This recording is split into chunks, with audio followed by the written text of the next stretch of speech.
श्री सरस्वती नमः।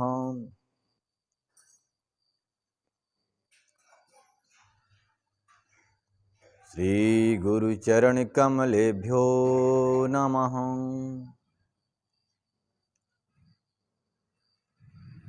गजाननं भूतिगणाधिसेवितं कपित्थजम्बूफलचारुभक्षणम् उमासुतं शोकविनाशकारकं नमामि विघ्नेश्वरपादपङ्कजम्।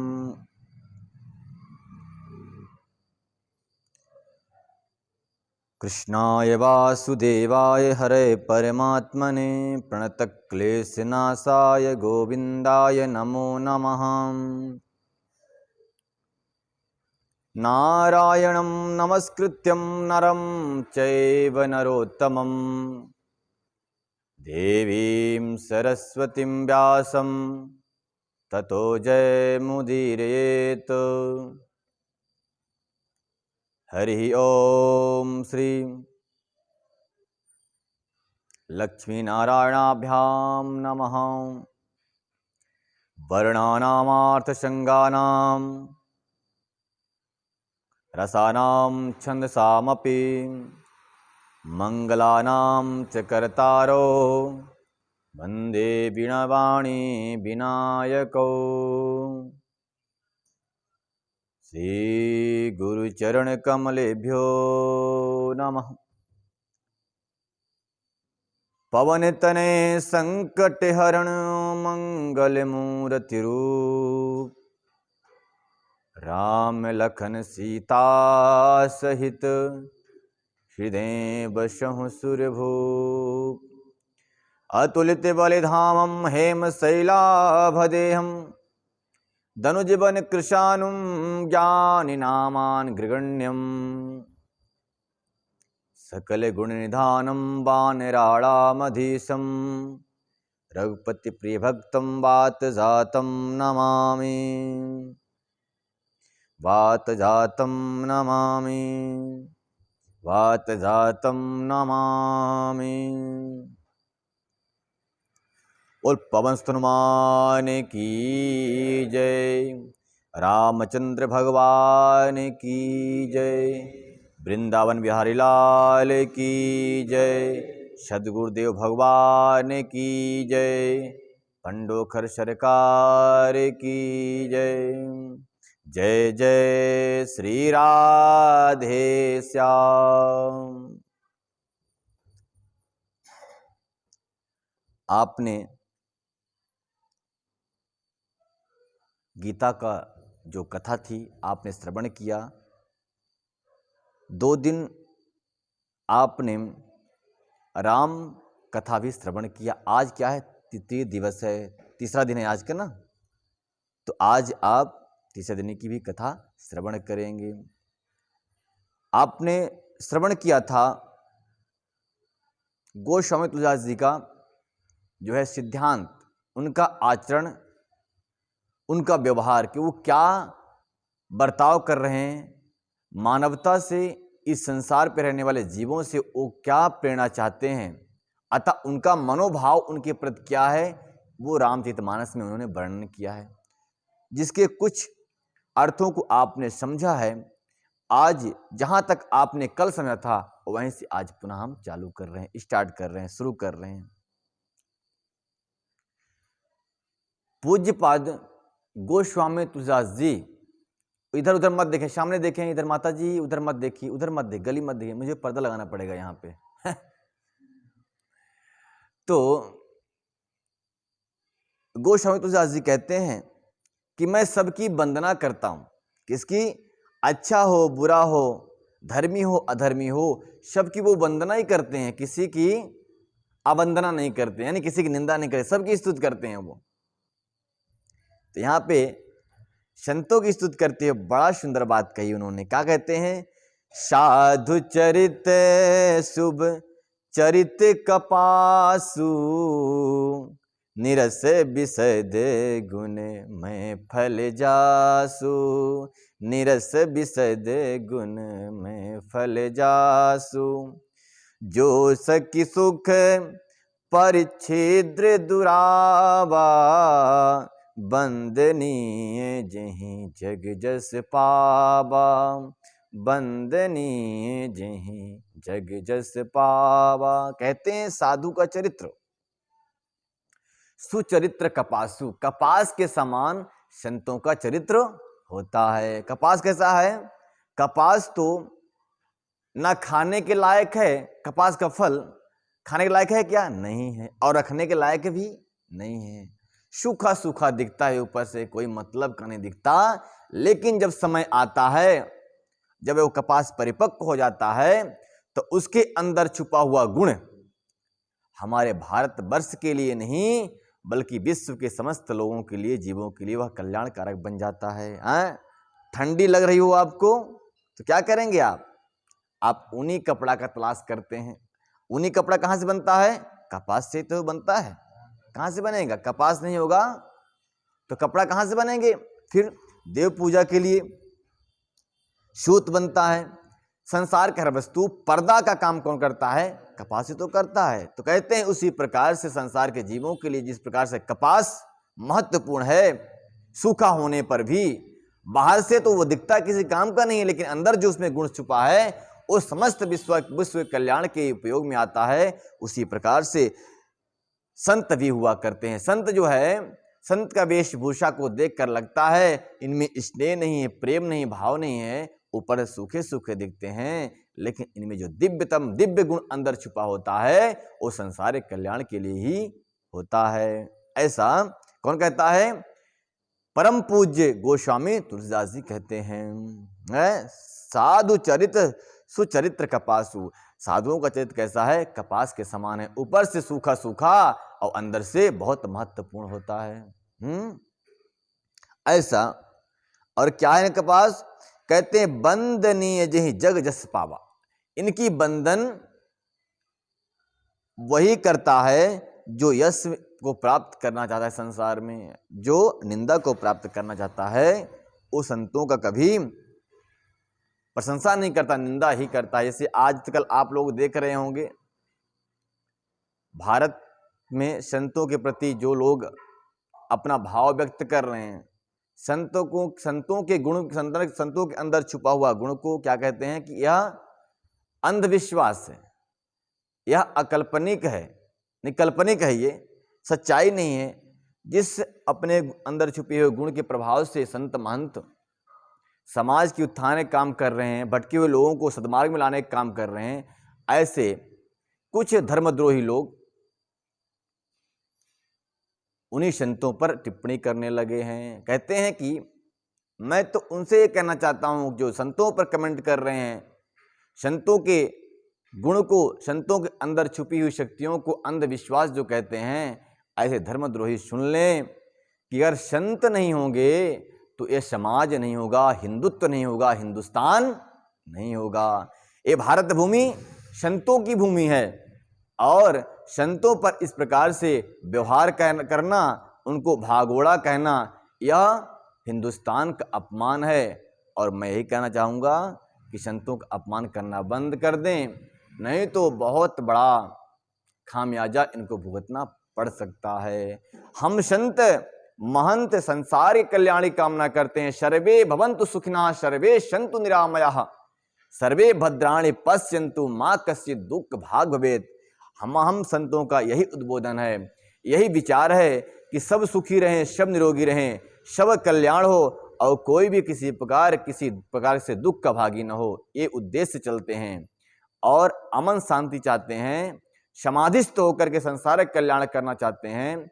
अगर हमें समाधि से अगर भंग किया गया, हमारे समाधि को डिस्टर्ब किया गया, तो फिर हमारी शांति भंग होगी तो अशांति होगी, अशांति होगी तो महाक्रांति होगी। इस श्याम मानव जी को समझना चाहिए और वो अपने वार्तालाप को बंद कर दें और संतों पे कमेंट करना बंद कर दें।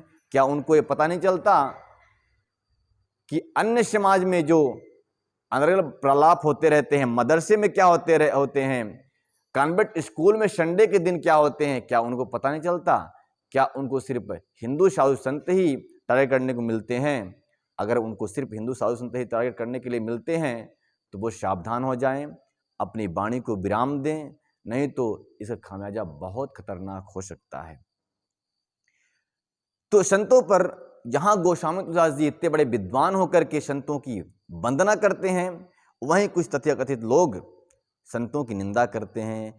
ये किसी संत से पूछा गया ऐसा क्यों होता है, तो उन्होंने कहा कि ये दुर्योधन के वंश के लोग हैं, रावण के खानदान के लोग हैं और कंस के खानदान के लोग हैं, जो संतों को एक्सेप्ट नहीं करते, संतों को मान्यता नहीं देते, इनके क्रियाकलापों को मान्यता नहीं देते, अष्ट सिद्धि नवनिधियों को एक कपोल कल्पना बताते हैं। ये वही लोग हैं जो हिंदुस्तान में श्री राम की जो है तो पहचान की बात करते हैं, आश्रित की बात करते हैं, वो कल्पोल कल्पना कहते हैं। ये वही लोग हैं जिन्होंने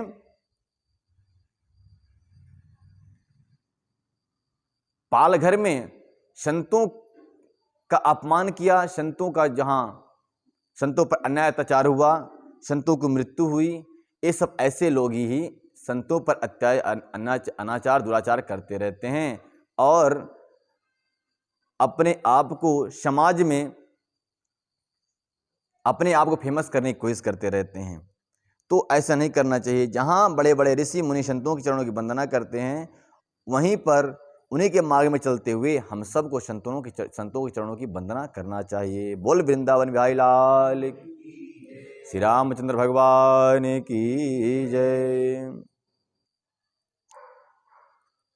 मुद मंगल में संत समाजू, जो जग जंगम तीर्थ राजू। कहते हैं कि संत समाज क्या है, मंगलमय है। संत समाज जहां रहता है वहीं तीर्थ होते हैं। अगर भ्रमण करते हुए तीर्थ संत समाज कहीं पहुंच जाए, वह घर भी तीर्थ के समान ही हो जाता है। ये कौन कह रहा है? गोस्वामी तुलसीदास जी कह रहे हैं। अगर ध्यान से श्रवण करेंगे तभी आपको, क्योंकि रामचरितमानस में कुछ ऐसी चौपाइयां लिखी हैं जिनको श्रवण करने से, पढ़ने मात्र से आदमी व्यक्ति जो है दिग्भ्रमित हो जाता है कि मतलब ऐसा क्यों लिख दिया यहाँ पर, क्योंकि कुछ कठोर बातें लिखी गई हैं। तो कठोर बातें उनके लिए लिखी गई हैं जैसे कठोर लोग होते हैं, उनके लिए। अच्छे लोगों के लिए अच्छी बातें हैं और गंदे लोगों के लिए कुछ कठोर बातें लिखी गई हैं। क्योंकि अगर कोई भटका हुआ व्यक्ति है, उसको सही मार्ग में लाना है तो आपको कठोरता को अपनाना पड़ेगा। क्योंकि सठ सुधरहि सठ संगत पाए, संस्कृत में कहते हैं सठम साठ्यम समाचरेत। ठीक है ना? जो सठ होता है वह सठ संगत से सुधरता है। जो भाला से मानने वाला है वो कभी माला से नहीं मान सकता, और तो फिर भाला से मानने वाले को भाला से ही समझाना पड़ता है। तो ठीक है, तो यहाँ पर संत समाज की बारे विशेष बातें कही गई हैं कि संत समाज जो है तो भ्रमण करता हुआ तीर्थ ही है, जहां राम भक्ति की सुरसरी धारा बहती रहती है, राम भक्ति में सरिता प्रवाहित होती रहती है जिनकी दिव्यवाणी से। ऐसे संत समाज इस संसार में चलता फिरता प्रयागराज ही है। विधि निषेध में कलिमल हरिणी, करम कथा रवि नंदिनी वरिणी। हरि हरि कथा विराजन बेनी, सुनत सकल मुद मंगल देनी।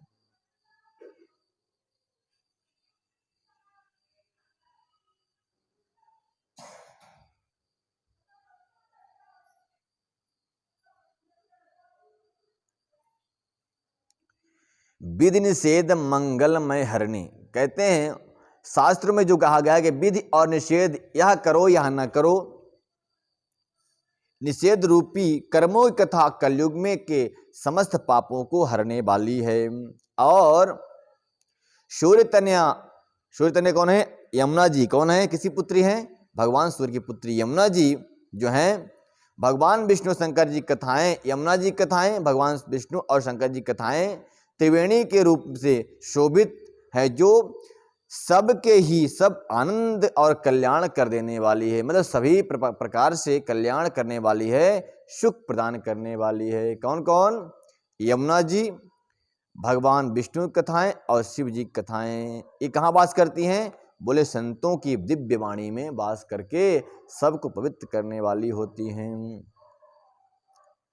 कटु विश्वास अचल निज धरे मां, तीर्थराज समाज सुकर्मा, सबहि सुलभ सब दिन सब देसा, सेबत सादर समन कलेसा। कहते हैं उस संत रूपी प्रयाग में, किस संत रूपी प्रयाग में?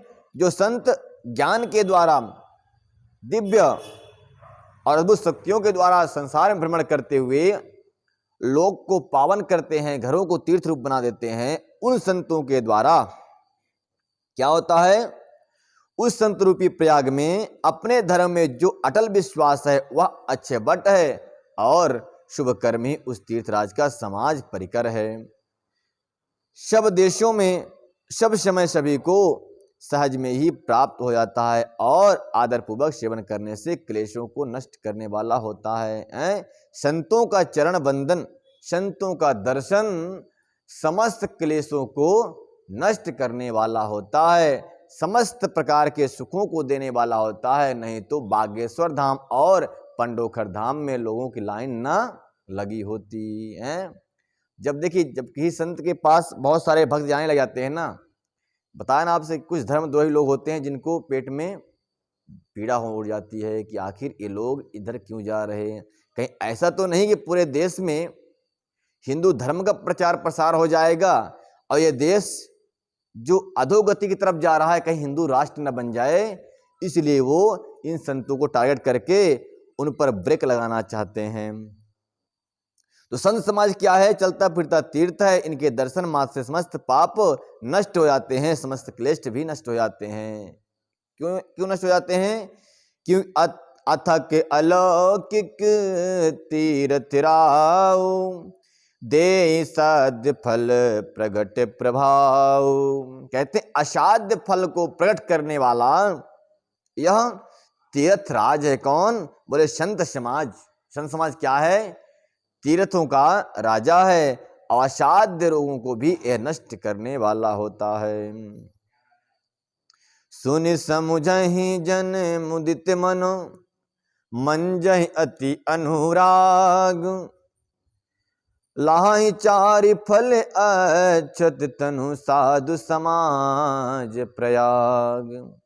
बार बार साध संत समाज को गोस्वामी तुलसीदास जी प्रयागराज कह के संबोधित कर रहे हैं। यह प्रयागराज है। जो मनुष्य इस संत समाज रूपी तीर्थ का प्रभाव प्रसन्न मन से सुनता है और समझता है, और फिर अत्यंत प्रेम पूर्वक इसमें गोते लगाता है, वे इस शरीर से रहते हुए ही धर्म, अर्थ, काम और मोक्ष को प्राप्त कर लेता है। आज आप देख रहे हैं, अगर आपको धर्म मिल गया तो कर्म नहीं मिलता, कर्म मिल गया तो अर्थ नहीं मिलता, अर्थ मिल गया तो मोक्ष नहीं मिलता। परंतु जो संतों के चरणों में जाके बैठ जाते हैं उनको चारों पुरुषार्थ प्राप्त हो जाते हैं। क्यों? क्या पता होता है? पहला, अच्छी विद्या, अच्छी पत्नी, और अच्छा धन, और अच्छा मोक्ष। पत्नी, मैंने कहा पति और पत्नी दोनों बात कर रहा हूं। कोई अगर स्त्री संत समागम में जाती है तो वो उसको भी अच्छा ही पति मिलेगा, और रावण थोड़ी मिलेगा। हाँ, राम जैसा कोई मिल जाएगा, सीता जैसी कोई पत्नी मिल जाएगी। तो संत समाज का यह जो प्रभाव है वह सबको तीर्थराज प्रयाग बना देता है। संतों के चरणों में जो बैठा उसको चारों पुरुषार्थ अपने आप ही मिल जाते हैं, ज्यादा प्रयास करने की आवश्यकता नहीं होती। तो क्या क्या मिल जाता है? किसी पति को, पत्नी को चाहने वाले को अच्छी पत्नी, पति को चाहने वाले को अच्छा पति मिल जाता है, अच्छा धन मिल जाता है, अच्छी संगति के साथ साथ फिर अंत में अच्छा मोक्ष भी मिल जाता है। कहते हैं अंत भला तो सब भला। अंत भला ना हुआ तो अब मान लो आप अच्छा पैसा कमाए, अच्छा धन कमा लिए, बड़ी बड़ी बिल्डिंग बना लिए, और समय आ गया मृत्यु का, मर नहीं रहे हैं, बेड पे ही सारे काम हो रहे हैं, दोनों क्रियाएं हो रही हैं, लोग भी परेशान, आप भी परेशान। भगवान से प्रार्थना करें, भगवान मुझे मोक्ष मिल जाए। अब भगवान मोक्ष क्यों देंगे भाई? ऐसे मोक्ष वाला काम ही नहीं किया आपने। इसलिए दुर्गति बेड पे ही हो रही है, सब घर के परेशान है, कब जाए टपक जाए, समस्या समाप्त हो, लेकिन समस्या बनी हुई घर पे। ऐसा काम ही नहीं किया हमने। क्यों नहीं किया? क्यों मोक्ष नहीं मिल रहा है? क्यों ये सारी क्रियाएं बेड पे हो रही हैं? क्योंकि हमने संत समाज को देखा नहीं।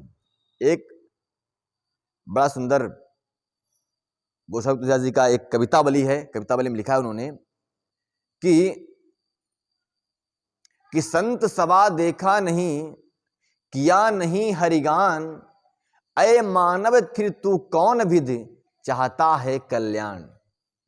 संत समाज को देखा नहीं तो तुम्हारा कल्याण हो ही नहीं सकता। फिर तो बुराई करते रहो, अच्छाई करते रहो, कि संत पे कमेंट करते रहो श्याम मानव की तरह। ये श्याम मानव क्या है? बोले ये समस्या है, मूर्तिमान समस्या। श्याम मानव मूर्तिमान अधर्म है, जो संतों के कार्य में जो अड़ंगा लगा रहे हैं, बाधाएं पहुंचा रहे हैं, उनको अपने समय से, अपने विधान से, उनको अपने मार्ग से, उनकी एकाग्रता को जो भंग कर रहे हैं, ये कौन है? अधर्म लोग हैं। ये जो हैं रावण के वंश के लोग हैं, जो संतों को परेशान कर रहे हैं। तो ऐसा करना उचित नहीं है। संत क्या है? बोले चलता फिरता हुआ तीर्थराज प्रयाग ही हैं, इनका सम्मान करना चाहिए, इनके स्वागत के लिए सदा ही आगे आना चाहिए। तो चारों पदार्थ जो पुरुषार्थ जो है व्यक्ति को मिल जाता है संत समाज से। ठीक है, कौन कौन से पुरुषार्थ मिलते हैं? धर्म, अर्थ और काम और मोक्ष। धर्म क्या है? धर्म आप तभी कर पाएंगे जब आप गृहस्थ में प्रवेश करेंगे, और गृह में प्रवेश करने के बाद जब आपका जोड़ी सही मिल जाए। सही जोड़ी समझते हैं? हाँ, किसी बेटे को, किसी पति को अच्छी पत्नी मिल जाए, किसी पत्नी को अच्छा पति मिल जाए, तब तो आप धर्म कर पाएंगे। नहीं तो वो जाएगी दक्षिण तो आप जाएंगे उत्तर। उत्तर दक्षिण जाते जाते क्या होगा? अब तेरा मेरा पट नहीं है, चल तलाक कर लेते हैं। तो आप उधर उलझे रहेंगे कि इधर धर्म करने आएंगे, और धर्म नहीं कर पाए तो पूरा जिंदगी बेकार हो गई आपकी। जीवन का महत्व क्या है? धर्म ही तो करना है। माता पिता की सेवा करना है। तो शादी होने के बाद क्या करते हैं? सेवा। माता पिता करते हैं सेवा कि नहीं करते हैं? हम तो किराए से रह लेंगे महाराज, पर अपने सासू माँ के साथ नहीं रहूंगा, नहीं रहूंगी, है कि ना? ऐसा होता कि नहीं होता है? किराए से रहने के लिए मंजूर है, लेकिन सासू माँ के साथ में रहकर हवेली में रहना मंजूर नहीं है। क्या ये? बोले यही तो है संतों से अलग होने का, यही तो प्रमाण है। तो होता क्या है? साथ में रहे, फिर कुछ दिन रहे, इसके बाद बोले चलो हम तेरे साथ में रहेंगे, तलाक कर लेते हैं। तलाक में चले गए, वो जीवन बर्बाद हो गया बेचारा। तलाक करते करते जीवन समाप्त हो रहा है। तो क्यों हो रहा है ऐसा? बोले संतों का हमको चरणोदक नहीं मिला, संतों का समागम नहीं मिला। संतों का समागम न मिलने से यह जीवन सारा व्यर्थ हो गया। चारों पुरुषार्थ से व्यक्ति वंचित रह जाता है। अगर मान लो कदाचित अच्छा पति अच्छी पत्नी मिल भी गई तो धन नहीं मिल पाता, धन के लिए परेशानी है। अर्थ क्या है? इसमें क्या बोल रहे हैं? संतों के चरणों में जाने के बाद धर्म, अर्थ, काम और मोक्ष मिलता है। अर्थ क्या है? बोले धन। काम क्या है? कामनाओं की सिद्धि, हम जो इच्छा करें वो प्राप्त हो जाए, नहीं मिल पा रही। अब फिर अंत में आता है मोक्ष की प्राप्ति, तो मोक्ष भी नहीं मिल पा रहा। क्यों? बोले संतों के चरणों से वंचित हैं हम। मंजन फल फेंकिए तात कला, का कहो पिक कबहु मराला, सुनी आचरज करो जन कोई, संत संगति महिमा नहीं गोई। कहते हैं कि इस तीर्थराज में स्नान का फल तत्काल ऐसा है कि देखने को मिल जाता है। कौन समाज में, कौन से तीर्थ में? बोले संत रूपी तीर्थ में।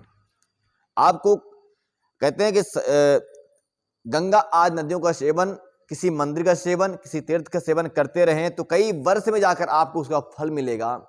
लेकिन संत रूपी तीर्थ में गोता लगाने से तत्काल फल मिल जाता है। यानी फल का मतलब क्या है? कि आपका संशय जो है वहीं समाप्त हो जाता है। आपके मन में जो डाउट है वो डाउट जो है तो क्लियर हो जाता है। यही उसका संत समाज का फल है। ऐसा फल मिल जाने से क्या होता है? कौवा भी कोयल बन जाता है। यानी कि धर्म अधर्म करने वाला भी धर्म करने लग जाता है, और बकुला भी हंस बन जाता है। इसमें कह रहे हैं इस तीर्थ में स्नान का फल तत्काल मिल जाता है, देखने को मिलता है। कौवा कोयल बन जाते हैं और बगुले हंस। यह सुनकर कोई आश्चर्य न करे, क्योंकि सत्संगत की महिमा ही कुछ ऐसी ही है, ऐसी छिपी हुई है? संगत करते, संतों के साथ करते करते कौन ऐसा व्यक्ति है जो धार्मिक न बन जाए? ऐसा कोई है ही नहीं है। वाल्मीकि कहते हैं ना, क्या एक कहावत है, तो वाल्मीकि जी ऐसा प्रमाण है इतिहास में। वाल्मीकि नारद घट जोनी, निज निज मुखनी कही जिन होनी, जल चल थल चर नव चर नाना, जे जड़ चेतन जीव जहाना। वाल्मीकि जी, नारद जी और अगस्त ने अपने अपने मुख से अपनी होनी यानी जीवन के वृत्तांत को, जीवन के एक्सपीरियंस को बताया है। वाल्मीकि जी क्या थे? डकैत थे। सत्संगत से क्या बन गए? वाल्मीकि भय ब्रह्म समाना, उल्टा नाम जपत जपत जग जाना, वाल्मीकि भय ब्रह्म समाज। एक बार क्या हुआ, वाल्मीकि जी लूटा पार्टी कर रहे थे कि संत मिल गए, बोले संत महात्मा अरे दिखाओ, तुम्हारे पास बहुत माल रहता है, निकालो, अगर तुम माल नहीं निकालोगे तो मैं चक्कू निकालूंगा। अरे संत के बोले कि अच्छा फंसा इसके साथ भाई, ये कौन है? समझाया संत ने अपने ज्ञान के द्वारा बताया। बोले नहीं मानता मैं बात को। तो बोला ये पाप क्यों कर रहे हो? वाल्मीकि जी ने कहा हाँ मैं पाप कर रहा हूं, मुझे मालूम है, परंतु क्या करूं, परिवार का तो पोषण करना है। झूठ बोलूं, कपट से लाऊं, चोरी करके लाऊं, परिवार का पोषण करना है, मुझे तो करना है। तो महात्मा ने कहा ऐसा मत करो, पाप लगेगा। बोले पाप लगेगा तो आधा आधा सब बांट लेंगे पूरी फैमिली के मेंबर। बोले देख जाओ, पूछ क्या जाओ, क्या पाप में भाग लेंगे आपके बच्चे लोग? जब गए वाल्मीकि जो बोले नहीं नहीं, घर के लोगों ने कह दिया मैं आपके पाप में हकदार नहीं हूं, पर सिर्फ आपके कमाए हुए धन की हकदार हूं। धन में हिस्सा है लेकिन आपके पाप में हिस्सा मेरा नहीं है। सोई वाल्मीकि जी वापस लौटे भाई उल्टे पांव। अच्छा स्वार्थी सी भेंट हुई भाई, इनको मैं अपना पति पत्नी कहता हूं, भाई बंधु कहता हूं, ये तो बड़े स्वार्थी हैं, तो धन के लालची हैं, कुछ और नहीं है। आए महात्मा जी के चरण में गिर पड़े, महाराज अब मैं समझ गया ये सारा संसार स्वार्थी, सिर्फ धन के लालची हैं, कोई किसी और का नहीं। बोलते हैं आपके पाप में मैं भाग नहीं ले सकता, हिस्सा नहीं लूंगा। अब बताइए महाराज, जो जिसे मेरा कल्याण हो जाए ऐसा कुछ बता दीजिए उस पाए। बोले राम नाम जपो। बोले राम नाम जपना आता ही नहीं मुझे, मैं तो मारा हूं, जीवन में लूटा पाट किया हूं, गला घोटा हूं, चक्कू चलाया हूं, कई मर्डर कर दिया हूं, अब मुझे मरा मरा कहना आता है पर राम राम कहना नहीं आता। बोले इसी को 2 बार जप ले भाई, कल्याण हो जाएगा। तो उल्टा नाम जगत जपत जग जाना, वाल्मीकि भय ब्रह्म समाना। तो कौन सा ऐसा व्यक्ति है, पापी से पापी भी यहां सत्संग से हंस बन जाता है, बगुला भी हंस बन जाता है, कौवा भी कोयल बन जाता है, अधर्मी भी धर्मी बन जाता है, अन्यायी भी न्यायी बन जाता है, अज्ञानी भी ज्ञानी बन जाता है। बोल वृंदावन बिहारी लाल की। और समस्त संशय छिन्न हो जाता है, समस्त डाउट जो है तो क्लियर हो जाता है। किससे? बोले सत्संग रूपी तीर्थ में गोता लगाने से, यानी कि संतों के संग से। नहीं तो पड़े रहो घर में, पता नहीं लोगों को क्या खाना है, क्या पीना है, कैसा पहनना है, कैसा चलना है। लोगों के पास तो बोलने की भी तमीज नहीं होती आजकल भाई, किससे कैसे बोलना है, माता पिता बड़े भाइयों से कैसे बात, संतों से कैसी बात करना है।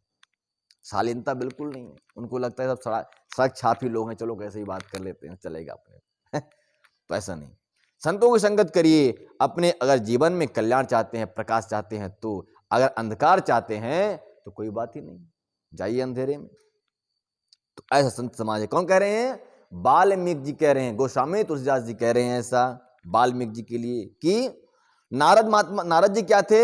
नारद जी अब देखिए बड़ा ये चौपाई में ही आज समाप्त हो जाएगा कहानी, ठीक है ना। तो नारद जी क्या थे? नारद जी के बता दूं आपको। नारद जी अपने पूर्व जन्म में एक किसी ब्राह्मण के दासी के पुत्र थे। क्या थे? ब्राह्मणों के दासी के पुत्र। ब्राह्मणों का मतलब जो सत्संग करते हैं, विद्वान अपने संत समाज को डायरेक्शन देते हैं, ऐसे ब्राह्मणों के दासी के। इनकी नारद जी की माता जी क्या करती थी? ब्राह्मणों के खाना बना खिलाती थी, उनकी सेवा करती थी, उनकी घर में रहकर जो भी है।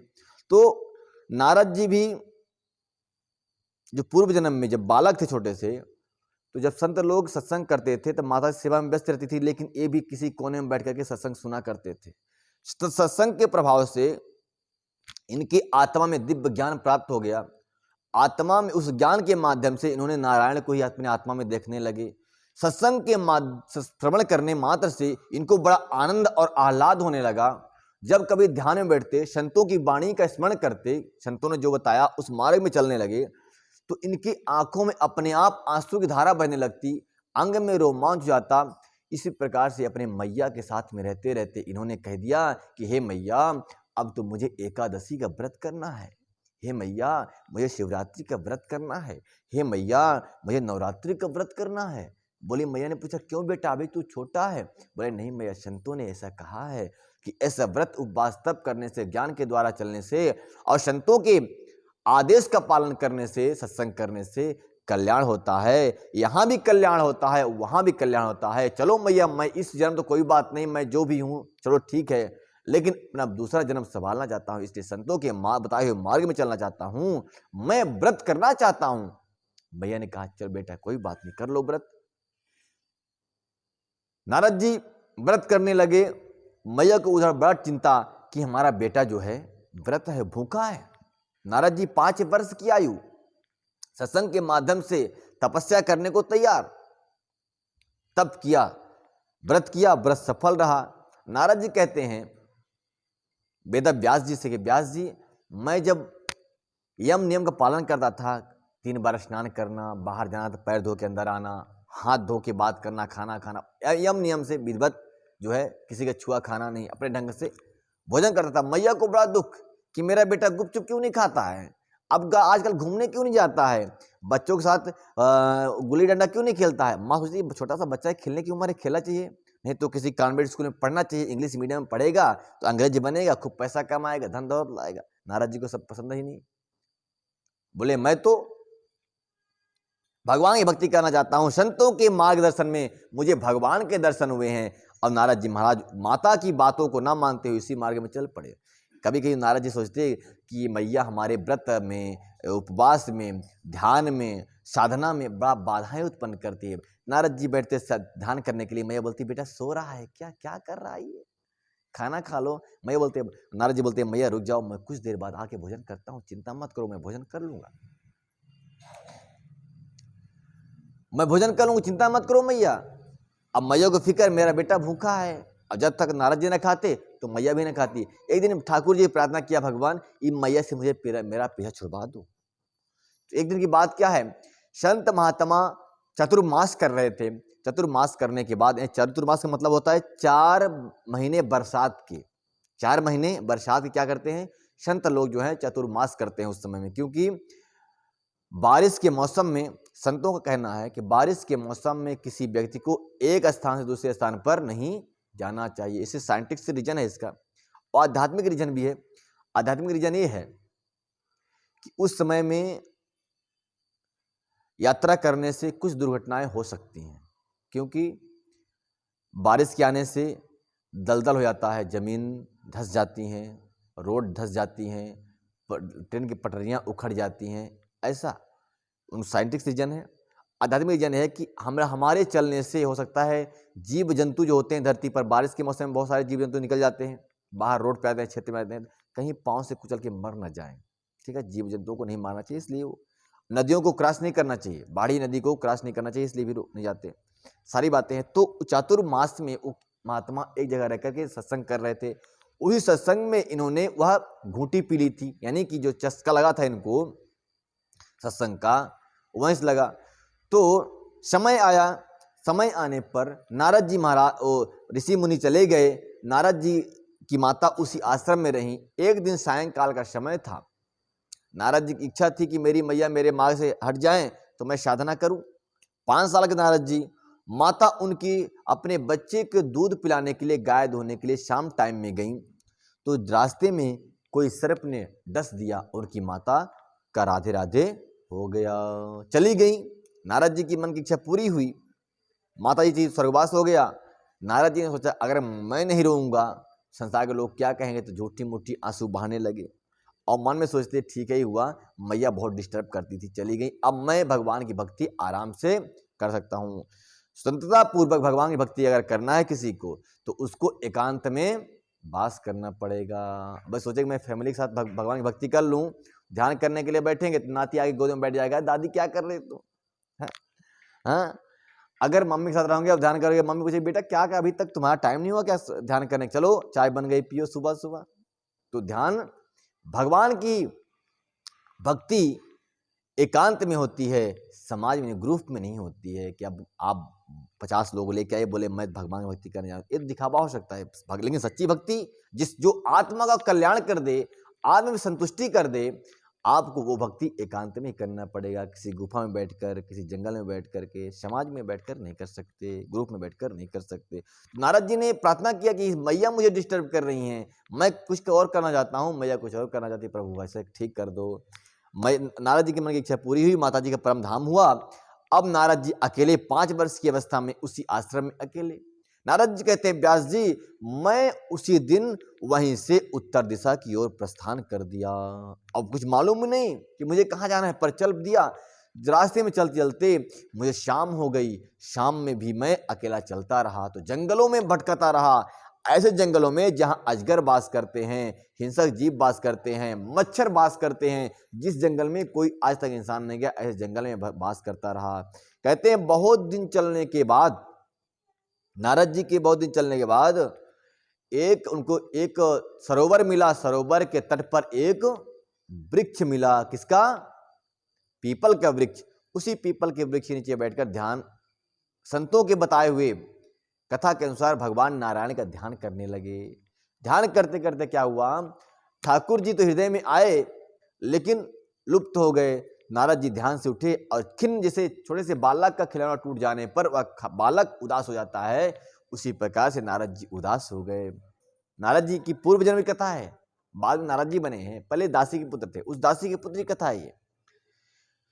तो नारद जी जब उदास हुए तब आकाशवाणी हुई, हे बालक तू इस जन्म में मेरी भक्ति नहीं कर सकता, मैं दर्शन नहीं प्राप्त कर सकता, समय का इंतजार करो, तुम्हारे दूसरे जन्म में मैं तुमको दर्शन दूंगा और तुम्हें अपनी वीणा भी दे दूंगा, तुम सदा मेरा नाम का गुणगान करते रहोगे। नारद जी ने इस प्रकार वेद व्यास जी से कहा कि मैं मेरे पूर्व जन्म में मुझे जो मेरे साथ हुआ मुझे स्मरण है। बोले हे व्यास जी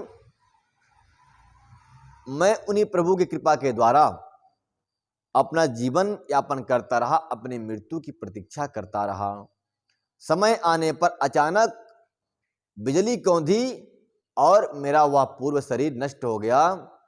और दूसरे जन्म में मैं जब जन्म लिया तो देखो कहीं दासी का पुत्र था। अरे दासी का पुत्र ब्रह्मा का पुत्र होकर के जन्म ले लिया। और देखिए उसी संतों की कृपा है कि दासी का पुत्र ब्रह्मा जी का पुत्र हुआ। और ब्रह्मा जी के पुत्र होने के बाद देखो नारायण ने स्वयं अपनी वीणा मुझे दे दी कि जाओ इसी को बजाओ, और अपना नाम मुझे दे दिया कि जाओ इसी नाम का गुणगान करते रहो, तुम्हारा कल्याण हो जाएगा। तो क्या है ये सत्संग की महिमा है कि सत्संग की महिमा दासी के पुत्र को भी ब्रह्मा के पुत्र बना सकती है, एक मच्छर को भी इंद्र बना सकता है। कौन? ये सत्संग की ऐसी महिमा है। तो सत्संग करते रहना चाहिए। समय हो गया है, आइए आरती करते हैं, आरती के बाद फिर विश्राम करेंगे। श्री राम चंद्र कृपाल भजवन हरण भव भय दारुण।